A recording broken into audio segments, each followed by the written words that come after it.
Hello everyone, this is Hakaym and welcome back to some more World of Warships, and today we're looking at a tier 7 IGN destroyer I've never actually played. So this is the Akatsuki. This is a new ship that, well, when I say new, I mean new that it wasn't out when the game first really began with the mainline IGN destroyers. So obviously this is after the split branching occurred with the IGN destroyers that they had to come up with a tier 7 Akatsuki. The Akatsuki is actually not a bad ship for a tier 7. Very surprised by it, actually. Kind of surprised I never actually really played it. As you can see, we are playing on estuaries. We're playing Domination, which is fantastic. Not the best for IGN destroyers, but still pretty darn good all the same. There is the fact that we are top tier, so it really does help. Now the Akatsuki, I think my only main complaint is it's really not that stealthy for its tier. It has a 6.4 detect, which, granted, it's supposed to be similar to a Fubuki in a lot of ways. It just doesn't have that really low detect that you kind of expect with the IGN line. But I think that's my only real main complaint. Honestly, the ship is very similar to the Fubuki of old. It has 3 triple torpedo launchers. It has 3 guns, 2 guns each. And as you can see, we're detected by an enemy ship. So facing off against Minakazes and Kamikazes, you're obviously going to be out detected a lot earlier than they are. So that's kind of the downside of this ship. Speed on the Akatsuki is pretty darn quick. I mean, it is IGN. It's not as quick as the Shimikaze or the Kamikaze of old, but still gets up to around 36 knots without the speed boost, which is pretty decent. Torpedoes do have a 10-kilometer range, and once again, they hit pretty hard. But what's really nice about this ship is how fast those torpedoes reload. They take a little bit over a minute for those torpedoes to reload, and you're able to fire them again. So really strong in that. That's one thing I'm actually liking about this Akatsuki. Now, one little side note, unfortunately the replay doesn't show it, is the captain that I have on the Akatsuki is the anime cat. The one that they released for, I think, is it the high school ships anime? I don't know. It is a drunken cat, and every time it talks in globs. And we actually managed to land a torpedo hit on one destroyer, I believe. We are being detected, obviously, by the Akatsuki. Now, the guns. Granted, they are IGN guns. They have a very slow traverse time, and they take a very long time to reload. But since they did buff the alpha damage with IGN guns, they can hit pretty hard. But once again, they're not really designed to be a gunboat, so don't really rely on them. So try to be careful whenever facing off against other enemy destroyers. You can use them if the opportunity arises. Do use your guns, don't forget about them. That's kind of an issue a lot of IGN players face, is they forget they actually have guns, and they generally tend not to use them because they're really focused on their torpedoes. So health-wise, 13,100. It's decent. It's not really impressive, especially when considering a lot of the other tier 7, especially gunboats, have more health than you do. I believe, granted, this captain is only a 10-point captain, so I don't have a survivability expert to buff my health up a little bit more. Granted, that's not entirely useful, but once again, this Gashimata is detecting us, but he's not really shooting those guns. Don't exactly know why he is deciding not to. Minakaze actually pops up. I actually don't see him until right about now. That Minakaze is very brave, because compared to the Akatsuki, our guns definitely hit a lot harder and we have more of them. But unfortunately he gets away, and unfortunately our torpedoes I don't think are going to hit that Gashimata, which is unfortunate. Now our team has managed to fully capt A, and we're currently really fighting on the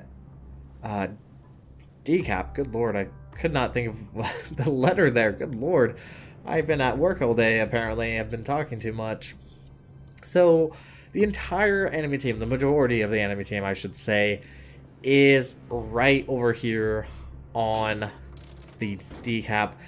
And one good thing about IGN destroyers is the fact that they can kind of slow down a push. The fact that, especially with the Akatsuki, the fact that it has a very fast reload time on its torpedoes means that you pump out those torpedoes at a fairly decent rate. Now, I am going to try to smoke up this friendly Helena. He was getting hit, I believe, by the Iron Duke because the enemy battleships are actually kind of over there. Now, I'm also anticipating this Minakaze to push towards B.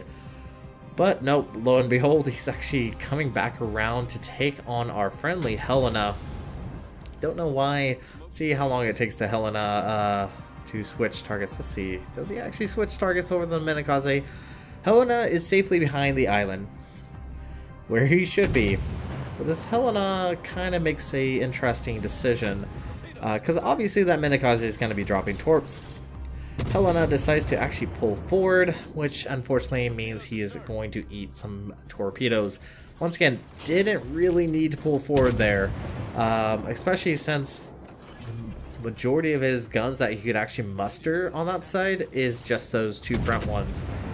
And right now I'm just blind firing, trying my very best to see if I can kill off that Minakaze. The Minakaze is extraordinarily low in health.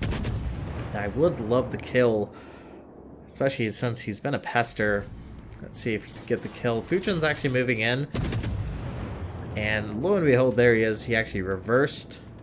Is probably being detected by the Fujin. Helena does get the kill on the enemy Minakaze. But unfortunately for the Helena, he does eat another torpedo and goes down to that Minakaze. So unfortunately, we did lose a fairly strong cruiser. The enemy team's actually doing semi-decent job. They're only one ship below us. They have unfortunately just lost their Iron Duke to Formal. And this team really has a hard-on for Formal, who's in the hood. I probably should have mentioned I am joined with Formal and Dread in the hood and the Scharnhorst. I do apologize. Usually I'm fairly good at making mention of that, but I did forget on this instant. So, as far as the Akatsuki, I like it. I'm surprised I actually took so long just to get around to playing the ship.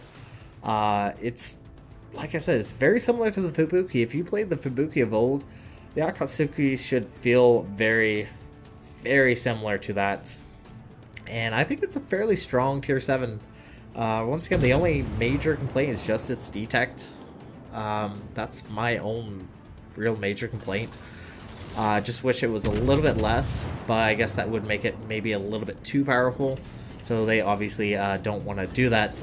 Gajamada is still alive, firing its guns, and I think any moment now he's actually gonna eat a torpedo. Let's see if our torpedoes are good. Line fire torpedo, get a devastating strike. That's our very first kill of the game, which is really superb. Enemy team's actually doing a decent job kind of bringing this back. They are obviously even, or one ship below us once again, but they really need to push somewhere and do something. They do have a destroyer all the way south. It's the enemy Sims, I believe. I believe he's been at least trying to hold off as much as possible the push from our guys on the west side. Do smoke up, and once again, don't forget your guns. We do get a fire on that Congo. That does mean he's going to burn for a little bit. The alpha damage is improved. Granted, you will get shell breaks. As you can see, we're getting shell breaks on this Congo, but our torpedoes are looking pretty good. Now, one thing I should always point out, whenever using torpedoes, don't rely on what the indicator tells you, because it's not always truthful. I mean, sure, sometimes you'll get really dumb battleships who sail on a straight line, even though they do realize there is a destroyer. And we actually managed to detonate the enemy Congo with around 5,000 points of health, so not overly impressive, but that is our second kill of the game. So whenever using torpedoes, try to predict, or better yet, outpredict the enemy players. Sometimes you'll do it perfectly. You'll shoot torpedoes like against that Gajimata. Granted, that was really lucky, but trying to just predict what the enemy team is going to be doing is going to be really beneficial for you to actually deal a lot of damage. Now, that's not always going to be the case. You're always going to meet those players who are actually going to be the dumb, slow battleship that's going to travel in a straight line and not really maneuver. And then your out predictions will be out predicted because they actually followed through with their standard routes. I do shoot my guns, and that's actually another little tactic you can use, is to shoot your guns, get the enemy player to turn, especially when all the guns are facing that way. He turns a little bit more broadside, allowing my torpedoes maybe time to land. Let's see, we actually get a fire once again. Look at that, getting a decent amount of fire. Get 2 torpedoes on that Colorado. Now, once again, or better yet, flooding isn't as strong as it used to be, due just to the fact that it was fairly powerful. Like, it could easily take down a battleship with just 1 torpedo hit, especially if they use their damage control and they're not running premium. Could severely damage that battleship to the point where it could lose the majority of its health. Now, doing a good tactic, this is something you actually learn in USN destroyers, because their torpedoes are far shorter range than your own, is to use island cover and ambush. Now this Colorado is aware there is a Japanese destroyer, so don't really know why he's continued pushing this way. Now, I do hold off on 1 torpedo just in case those torpedoes do miss. I do have another rack available. This is something also you want to kind of keep in mind. You don't always need to drop everything, because in that instance, we only managed a hit. And let's see if that Colorado is actually going to flood to death. He's still flooding. Did drop another rack, because our torpedoes are going to be up in about 27 seconds. Now, we are being located, which I'm actually kind of curious who's locating us. I wonder if it's SEM. Torpedoes are actually going to unfortunately miss.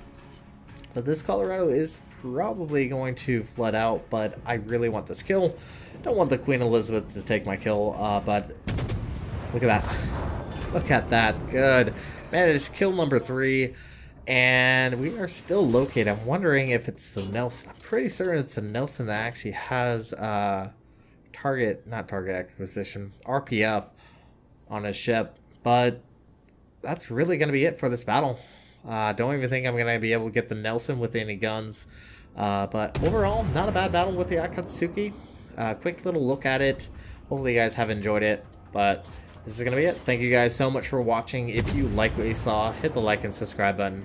You guys have a great and fantastic day. Zai Gen.